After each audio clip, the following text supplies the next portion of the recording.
السلام علیکم ناظرین، Tariq Bazmee official YouTube channel کے ساتھ میں ہوں طارق حفیظ۔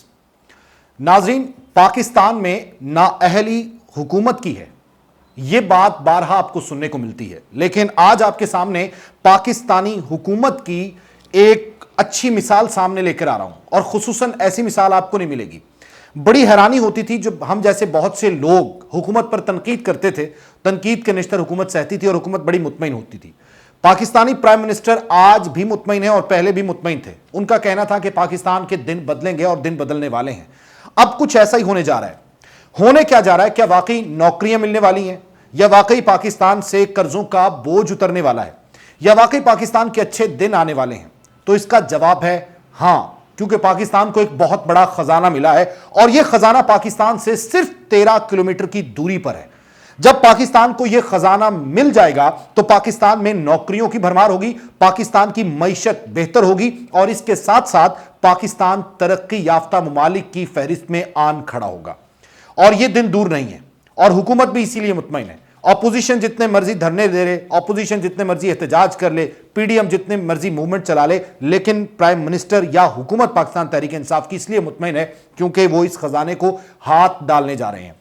اور اس خزانے میں ہاتھ اکیلی گورنمنٹ نہیں بلکہ اس کے ساتھ ساتھ اسٹیبلشمنٹ کا بھی رول ہے، اس کے ساتھ army chief general Qamar Javed Bajwa کا بھی رول ہے، بہت بڑا رول ہے۔ سی پیک بننے جا رہا ہے، اور سی پیک بننے کے بعد جو ہے وہ اس خزانے میں ہاتھ ڈالا جائے گا، لیکن وہ خزانہ ہے کیا وہ آپ کو بتاتا ہوں۔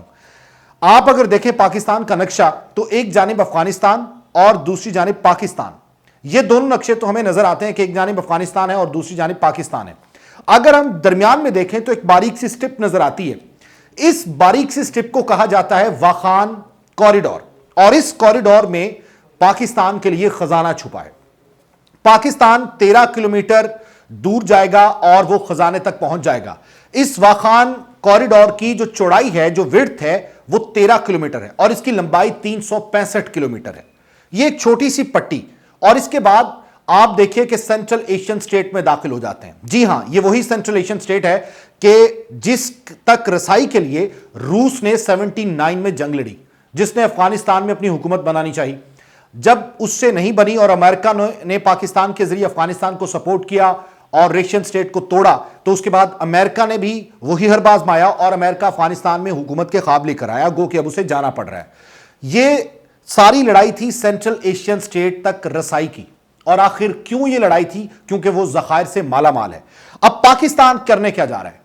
ابھی آپ کو خبر سناتا ہوں، وہ ایک انٹرنیشنل اخبار کی خبر ہے جس میں کہا گیا کہ واخان کوریڈور پاکستان ٹریئر ہنٹ ٹورڈز ڈیٹ فری ٹائم، یعنی بہت جلدی ایسا وقت آنے والا ہے کہ پاکستان ڈیٹ فری ہوگا، پاکستان کے اوپر قرضوں کا بوجھ نہیں ہوگا۔ ایک ایسے خزانے کو ہاتھ پاکستان ڈالنے جا رہا ہے۔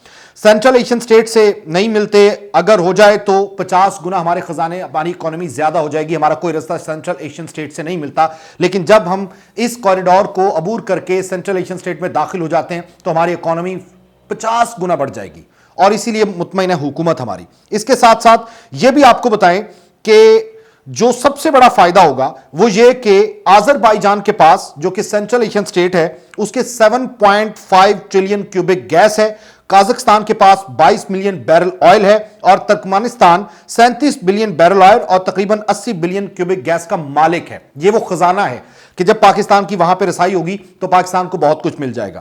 اس کے ساتھ ساتھ تاجکستان افغانستان کو بجلی دیتا ہے، جبکہ سینٹرل ایشین گیس اور آئل کے ذخائر سے مالا مال ہے، بھرا پڑا ہے، اور پاکستان سب سے زیادہ اپنا جو ڈالر کی صورت میں جو امپورٹ کرتا ہے وہ آئل ہے، وہ پیٹرول ہے، ڈیزل کی صورت میں ہو یا پیٹرول کی صورت میں ہو یا پھر دوسری آئل کی قسمیں ہو، پاکستان سب سے زیادہ وہی امپورٹ کرتا ہے، اور پاکستان کا جو فورن ریزرو ہے وہ سب سے زیادہ اسی مد میں جاتا ہے، اور اسی مد میں جانے کی وجہ سے پاکستان کی اکانومی اتنی ترقی نہیں کرتی۔ لیکن جب سینٹرل ایشین سٹیٹ کے ساتھ جو معاہدے ہو رہے ہیں وہ ہو جائیں، اور اس کے ساتھ ساتھ ڈائریکٹ راستہ 13 کلومیٹر چوڑائی کو عبور کر کے جب ہم وہاں پہ پہنچیں گے وہ ہو جائے، تو اس کے بعد پاکستان کو کوئی پریشانی نہیں ہوگی۔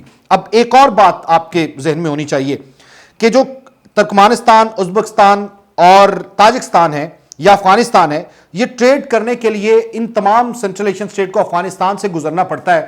یعنی کہ یہ سمجھ لیں کہ اگر تجارت کرنی ہے تو انہیں ایران کا رستہ لینا ہوگا، کیونکہ ان کے پاس کوئی بھی لاک لینڈ ہے، ساری لاک لینڈ ہے، سارا زمینی راستہ ہے، اور کنٹینر کے ذریعے ان کو بندرگاہ سے ایران کی